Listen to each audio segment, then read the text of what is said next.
আপনারা এই ভিডিওগুলোর মাধ্যমে জানলেন সর্বশেষ মানসিক স্বাস্থ্য বিষয়ক বিভিন্ন তথ্য। তারপরেও বিজ্ঞান প্রতিদিন এগিয়ে চলছে তথ্য প্রযুক্তি। দিন দিন আরও সুন্দর সুন্দর তথ্য আপনাদের জন্য আসবে, আমরাও চেষ্টা করব আপনাদের হাতে তুলে দিতে। এই ভিডিওগুলো থেকে তথ্য নিয়ে আপনারা যদি কাউকে সাহায্য করতে পারেন, অবশ্যই সেটা আমাদের জন্য একটা বড় ক্রেডিট অথবা আমাদের একটা আত্মতৃপ্তির বিষয় হবে।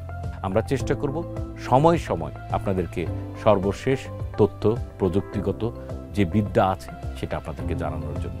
তবে একটা সচেতনতার কথা বা একটা আশঙ্কার কথা বলে রাখি, ইনফরমেশনের যে অগাধ বা অবারিত যে অবস্থা এখন হচ্ছে, সেখানে বিভিন্ন জায়গা থেকে ভুল তথ্য, ভুল ইনফরমেশন নেওয়ার কিন্তু সুযোগ থাকে। এই ধরনের ভিডিওগুলো অবশ্যই সহযোগিতা করার জন্য, কিন্তু এটাকে পূর্ণ প্রেসক্রিপশন না ভাবাই ভালো। সবাই ভালো থাকবেন।